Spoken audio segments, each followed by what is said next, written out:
Hi, I'm Julian Reimer. My name is Dr. Jacob Sustaita. My name is Dennis Kim. My name is Chloe Tardif. I'm Jonathan, and I'm Philip. Hi everyone, my name is Alex Mansour. My name is Ralph Kirschbaum. My name is Justin Pham. My name is In Young Ho. My name is Gavin Thrasher. My name is Carlos Iscaray. And hi, I'm Amy, and I'm a cellist. So very soon I'm going to be ending my senior year of high school, which means that I've been really stressed about the future.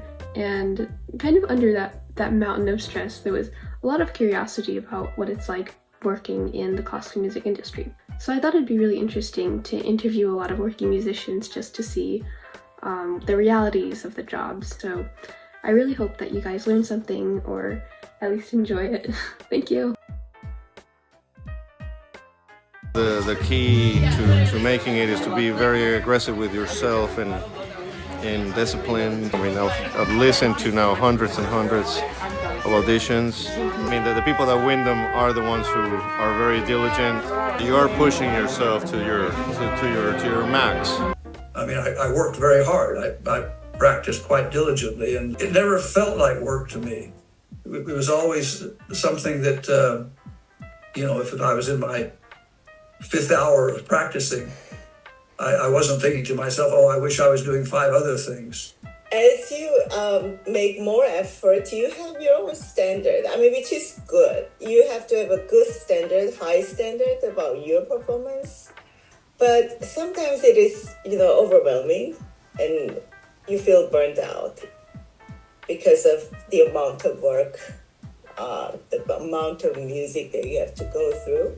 As much as you love about it, it still has a undercurrent, all the time, stress. There's a lot of perseverance involved, a lot of determination, a lot of vision necessary to get you through some of the hard moments. There's a discipline with classical music that I really have a reverence for. Regardless of how I'm working and regardless of the money I'm making, that's the most important part about being a classical musician for me is the dedication. It's not about being good enough, it's about being as good as possible. There's such limited jobs in our profession. There's always been a limited number of positions, but now more so than ever. So when you get a position, you usually hang on to it forever, which means a lot of younger people aspiring to be a musician are waiting for jobs to come open. And when they do come open, people are lined up to audition or to apply for these positions. So it's not easy, but it is very rewarding. It's pretty random sometimes. You don't know where the next event's going to be or what opportunities might come ahead. It can kind of ebb and flow in terms of the number of performances or gigs you have. Depending on the type of musician you are, that can be kind of challenging sometimes. A downside could be as a freelancer and as maybe an anxious person, the nature of freelance work and looking at an empty calendar 3 months ahead can be rather stressful. But I feel very lucky, especially here in Los Angeles, there are so many ways musicians can make a living between classical music, jazz music, the pop and the recording scene, the entertainment industry. I feel maybe the surprise is looking around and seeing all my peers finding unique and creative ways to make a living.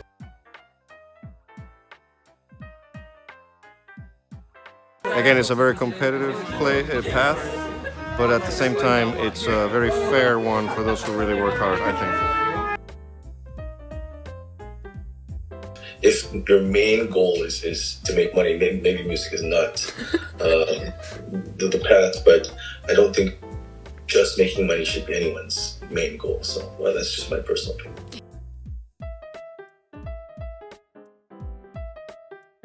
Many musicians working in the professional world have multiple jobs. Even if they're full-time employed at a symphony or at a school, they often teach on the side and gig on the side and are just constantly going, which is a fun part of the job, but also one of the parts of the job that can be a little excruciating. It's not great money. Nobody has that weekly job where all they're doing is playing, besides those major orchestra players. You shouldn't practice and you shouldn't be striving to make the most money, because sometimes you might not make a lot of money. But if that's your passion and that's really what you want to do, I think that following your heart is sometimes the best thing to do. I always thought I wanted to be in the professional world, conducting or playing. But once I started teaching at the high school level and at the collegiate level, I found that I loved it. I didn't just like it, I loved it. And so that was a pleasant surprise. Like so many young people, I was feeling my way and not knowing exactly what would happen. I moved to Europe when I was, relatively young. I lived in Paris for 2 years, and I lived in London for 40 years. And I certainly wasn't expecting that.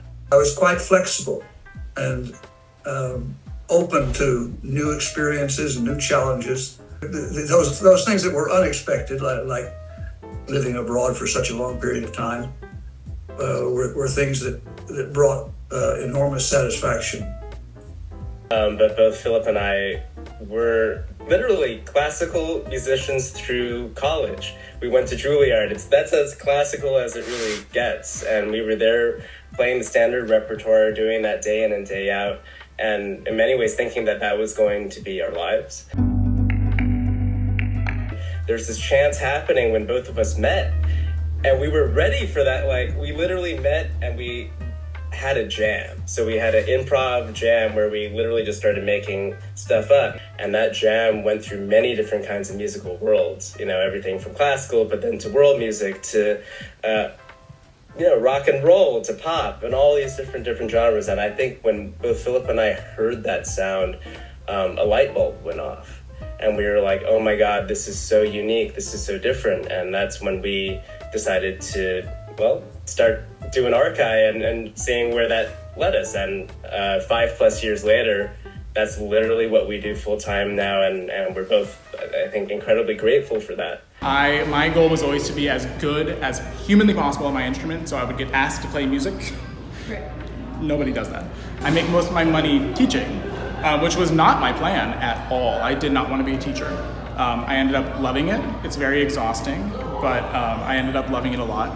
I mean, when I set out to be a musician, I was completely sure that I was going to be a quartet cellist.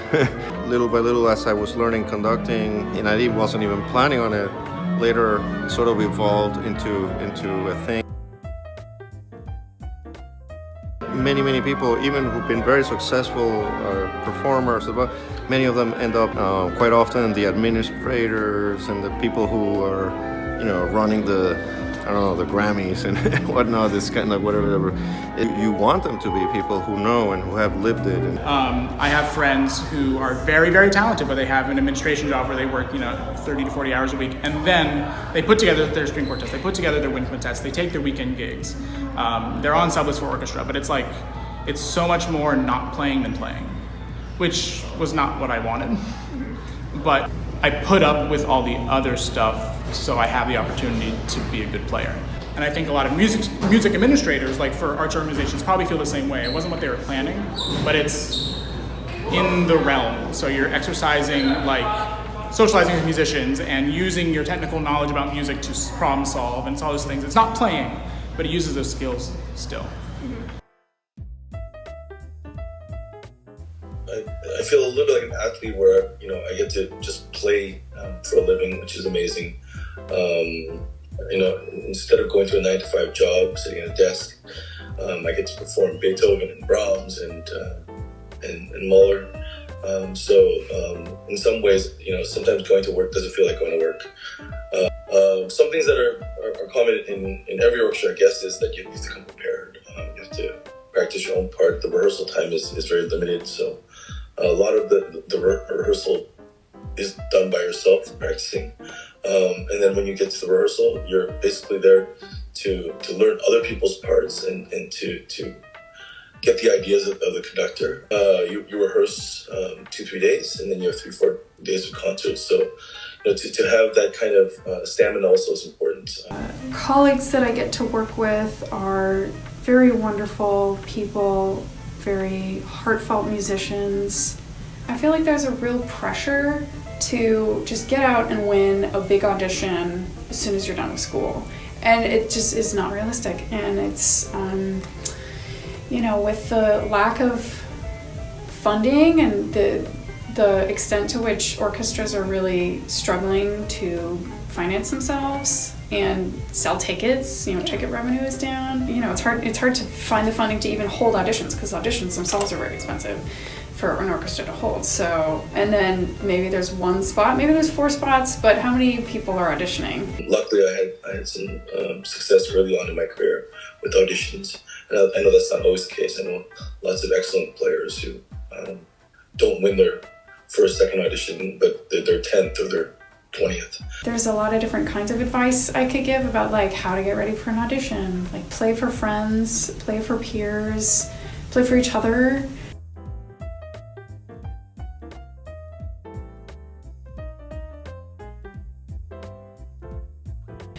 And know that you're going to teach, for sure. We all teach. And teaching is exhausting emotionally, because people, as they grow up, you have to deal with the emotions of teenagers and managing expectations, and it's a lot of emotional labor, but it's all related to music, so I'm always exercising that musical muscle.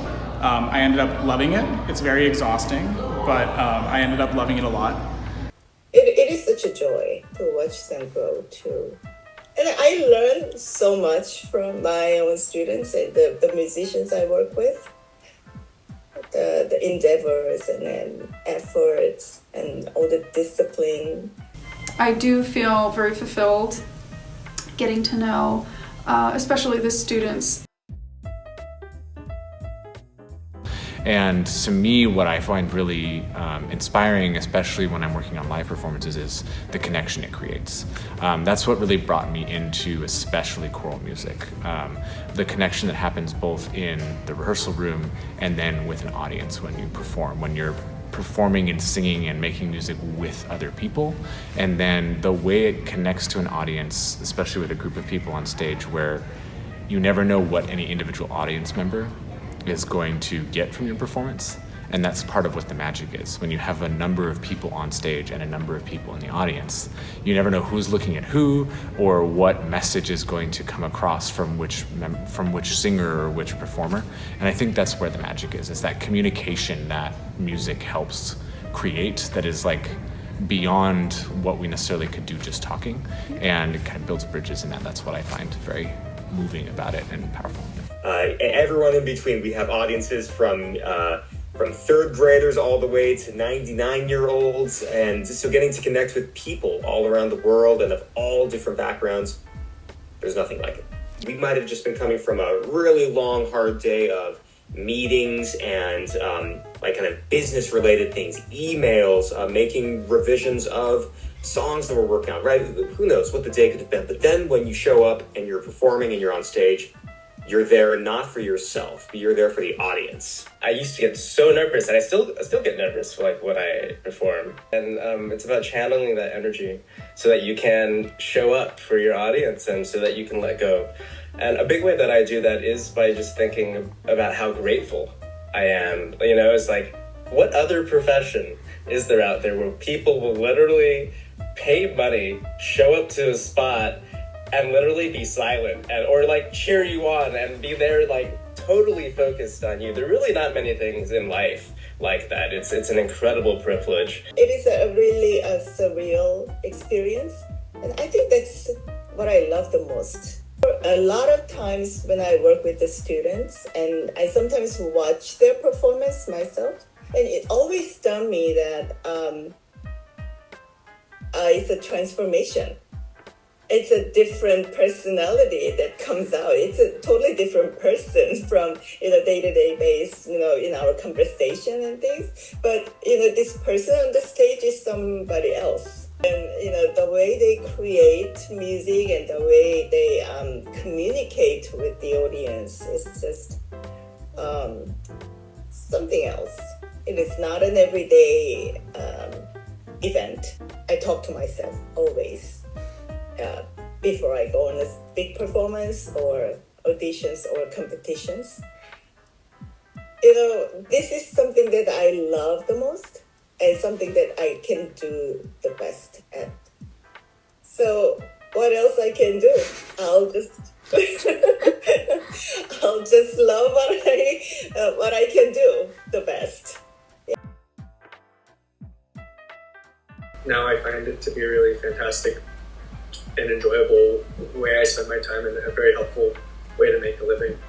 basically that workflow looks like a filmmaker or a producer contacting me and some kind of creative conversation about what the music is, what they're looking for, what the project needs, and then comes the writing of music, and often I find that coincides with a bit of a practical, intellectual side of things of figuring out how much money do we have to spend on the music and what can we afford.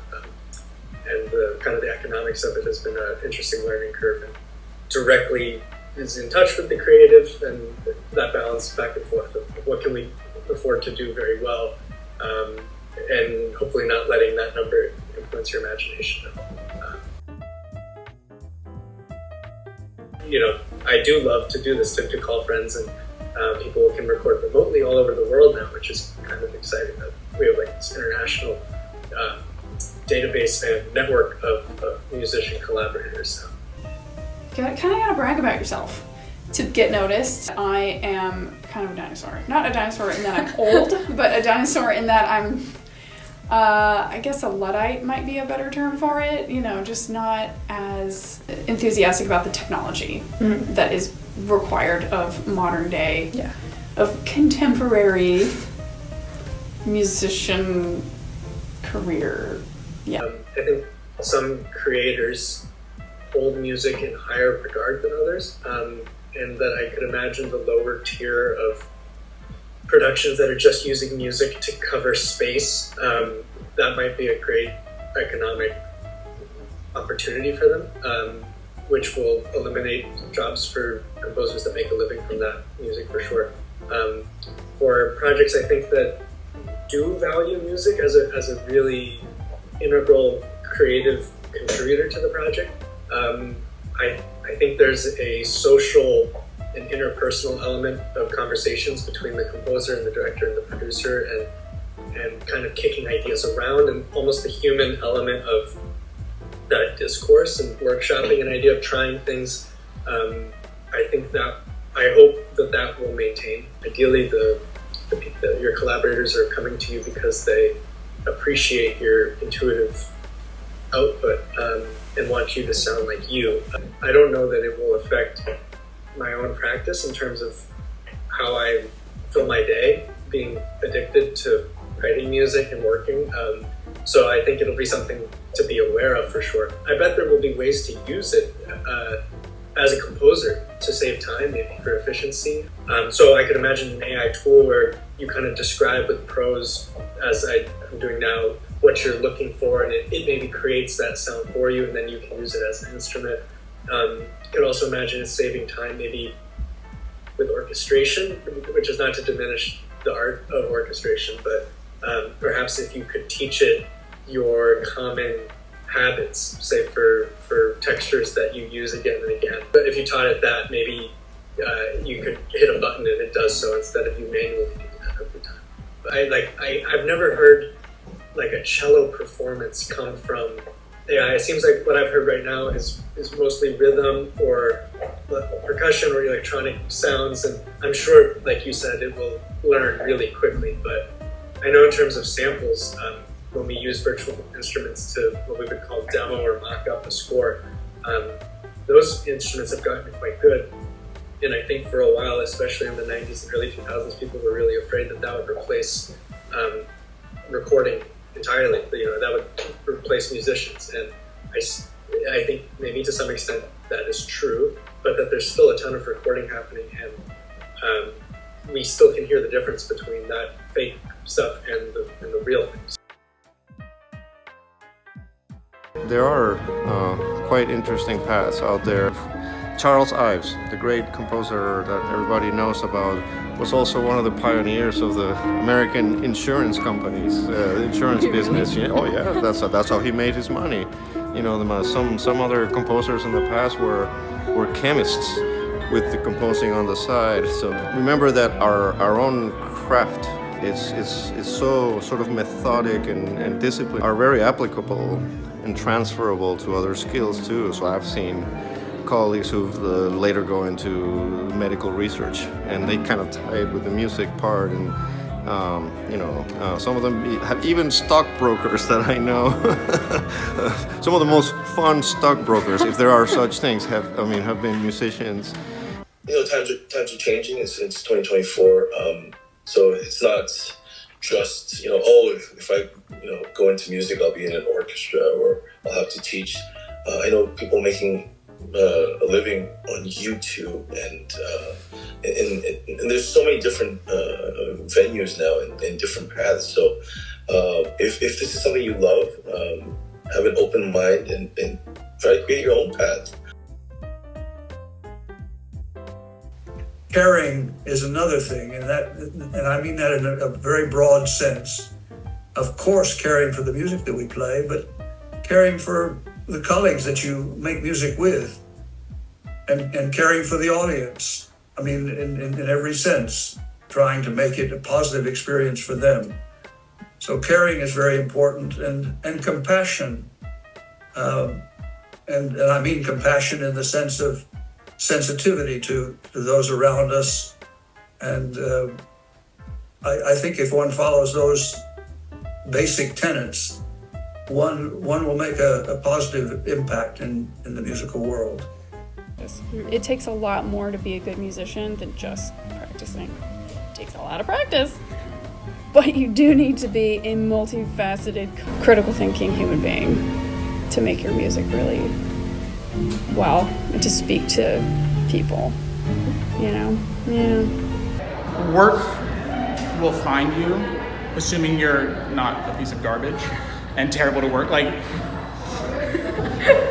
Like following through on what you say you're going to do, being present in the process, being a fun person to work with, being a nice person to work with. Those are all very, very, very important. I'd say playing well and being fun to be around are the two indicators of success that I've seen thus far. Being aware of how you interact with other people and building connections interpersonally and in person, but also your digital footprint and your public persona that is out on the internet is very important, and understanding where people might intersect with who you are so that you can have a consistent presence as the musician you are and presenting who you are. I think that's important as well. That's not to say that this isn't in terms of censorship, just making sure that you know that when something's out there, it's out there, and who is the audience that's interacting with that. The reputation on a personal level, right, when you show up to a gig, are you prepared? That type of reputation, are you reliable, is really important. And absolutely that your reputation goes beyond just who are you in that room, right? Because you have to get into the room to make that impression. Well, especially in the Hollywood recording industry, it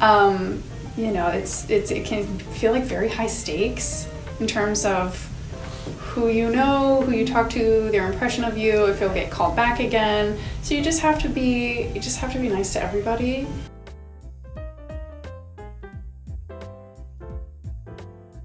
The way people view you as a collaborator, as someone that they want to work with, the way people see you as a human being that they could sit next to or play under for years and years on end really matters.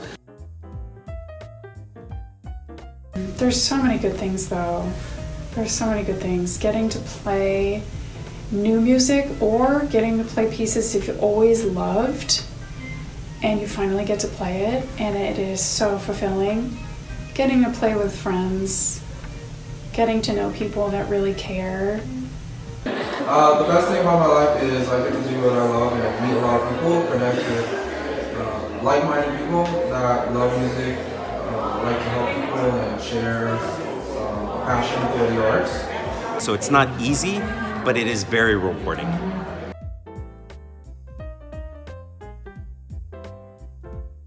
I do love it very much. It's not always easy to get a clear picture of what it will be like when you get to the point that you're working in it, when you're preparing and going to school and studying and practicing. But I'm very happy with how it turned out. Playing chamber music ever since I was 3 or 4, so music has been an enormous part of my life. It's kind of the only way I know to live. It's something I would do for free and for joy and for fun and passion. So I feel incredibly blessed to also be making a living doing it now. But what I really like about it is the process itself. The practice, rehearsals, and time alone and tears and everything. It's an immense gift to be able to do this. For anyone who is a musician watching, right? Like the ability to use your art, right? Music, instruments to connect people, to tell stories, to transcend boundaries and barriers and bring people together. It's an incredible thing, and there's nothing else in the world like it. I like so many things about it, mainly having the privilege of living with and bringing to life, this wonderful body of repertoire that we have, both for the cello and in chamber music and concerto performances and so forth. So it's something that has brought me great joy and happiness in my life. When I got into Curtis, I felt like, oh, maybe I can do this. If I can get into a school like Curtis, maybe this is something that I could do. But before that, like when I was in youth orchestra, just playing Dvorak and playing Mahler 1 and stuff like that, the feeling that I got doing that, I really wanted, that's what I wanted to do. Well, I've played the piano since I was 5 years old.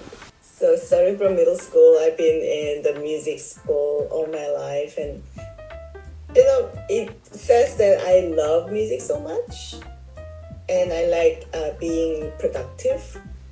And I love all the process, as well as being on the stage as well.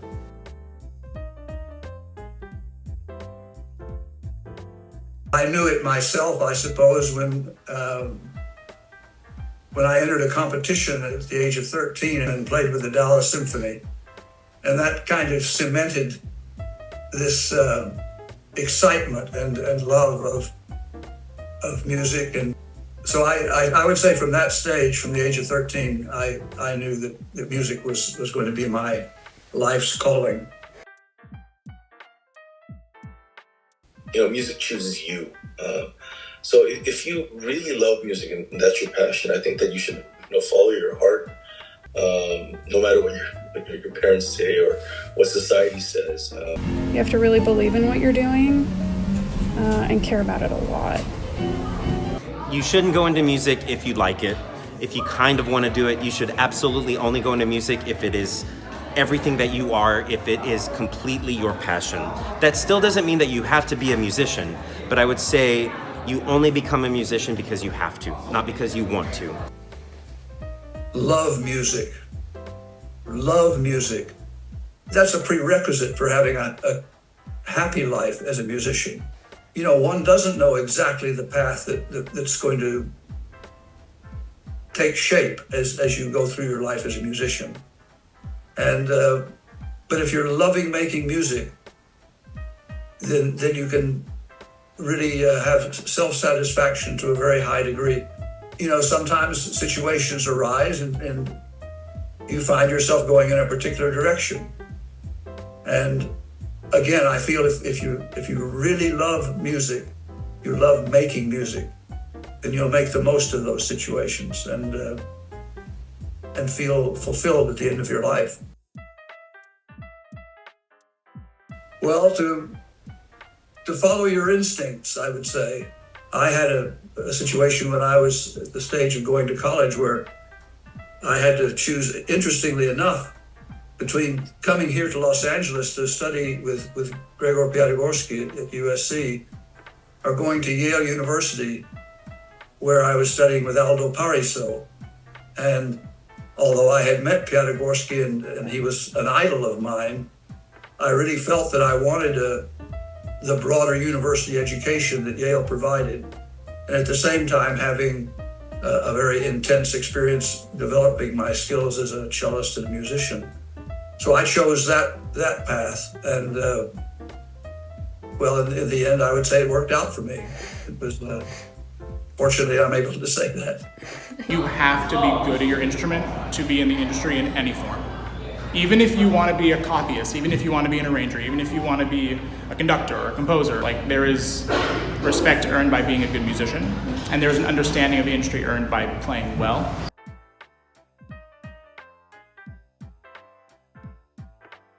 getting ready for the same audition, just be supportive. When you get to a certain point and you've done when your awareness at auditions gets to a certain point, you can acknowledge that, like, yeah, we're all in the same boat. You know, we're all just trying to make it. And it's absolutely okay if you are called to be a musician to still pursue other avenues. It's good to have a backup. It's good to have a backup to your backup. I think to find yourself limited to only one possible pathway is the detrimental part of being a musician. So by all means, expand your horizons, not only as a musician, but as a human being, in case things don't work out, or in case it takes a little longer than you expect, which often happens. And be patient. It takes a while. It's a tough road. It's a very rewarding profession, and it is something that you have to pour every bit of your heart and passion into if you want to succeed. Just know that the pathway is very different from another person, so try not to compare yourself to another person's pathway. And I think a big part of life is finding your voice, right? That's life, and I think one sure way to find your voice is to follow your heart. And if you're not following your heart, then it's going to be a very complicated, exhaustive kind of journey that will probably lead you back to looking at yourself in the mirror and saying, what do I love doing?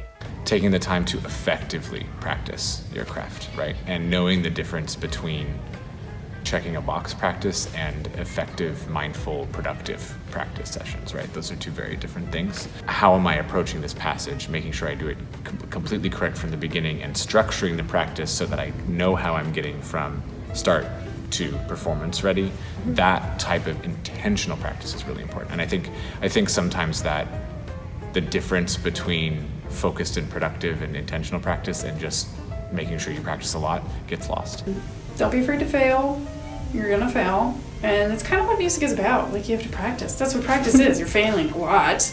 And then you find something that you like and that works. And then you figure out, how did I do that? And make people know that you're there and that you are a musician who is of worth and value. I think it's really helpful to have someone that you look up to. It could be your friend, it could be your teacher, or a mentor or something like that. But yeah, having a mentor really helps.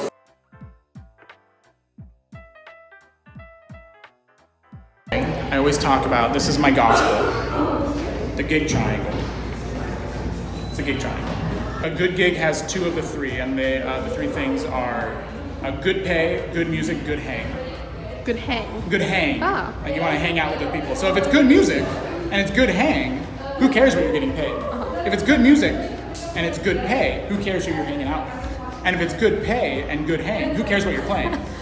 So, like, I live by that word. Yeah, live life without regrets. So if the opportunity to play the Brahms Horn Trio comes up one summer and you're thinking, I'm so busy and I have this I'm getting ready for, so I just don't think I have time, do it! Do the Horn Trio, right? You may never have a chance again. I think especially for people in high school and college, maybe just saying yes to every musical opportunity that comes your way, and playing in pits for musical theater, trying to join some kind of a jazz group, starting a contemporary music ensemble, acting. I find at least that each creative thing I do enriches the other departments, if that makes sense. Advice that was given to me by my teacher, competence. If you think of the broad sense of competence, that if one is competent, if one's prepared, if one plays well, no one can take that away from you. I mean, music critics can say all kinds of things, but you know, if you really play well and you've prepared well and so forth, you've done the best that you can do in a situation like that. So I think competence is one thing.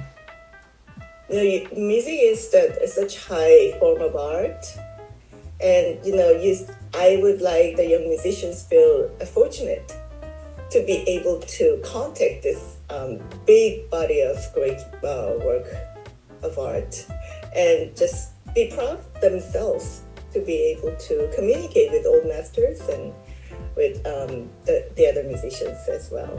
most versions of music, there is a physical aspect to how you perform, right? So if you're a singer, it's your voice. If you're a dancer, it's your whole body. If you're a pianist, it's your fingers and your hands and your tendons. And I think paying attention to the different type of strain that can happen if you're working a lot, or practicing a lot, or preparing a lot, and how, like, do you have 8 hours of rehearsal in one day or 2 hours of rehearsal 5 days in a row?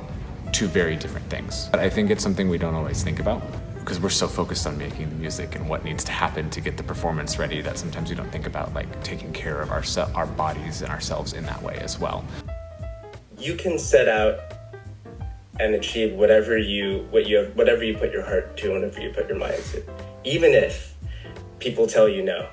And I think it's about surrounding yourself with people that say yes and say absolutely, go out and do those things.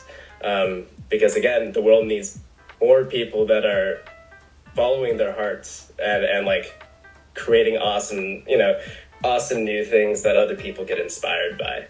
But maybe there's those other things on the side that might feel like almost distractions, like, oh, those don't relate. But if they're curiosities and they're really true to who you are, at least from our experience, those are things that when you bring this together, it's that unique combination of interests that nobody else quite has. That's where you can shine really uniquely, because there's going to be, like Jonathan said, there's always going to be a bunch of people who are doing the normal thing. There's going to be a bunch of people who play the violin, but there's nobody who plays the violin and has interest in management and finance and can play like a lead electric guitarist like Jonathan can. And so those unique combination of interests make him able to give and share in a totally unique way back to the world. I wish that when I was younger, I was following my heart and following my intuition and doing things that brought me excitement.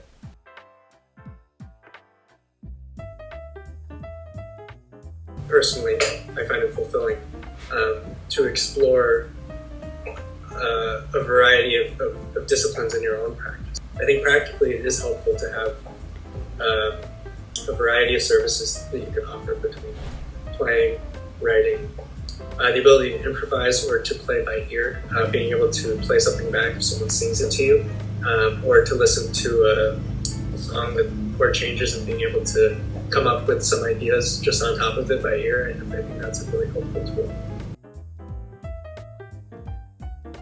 Yeah, I mean, I think for the last 100 years, they've been saying that classical music is dead. But, I mean, I know you went to concert last night, and this is a full audience and very appreciative. And, I mean, I think that people left the concert with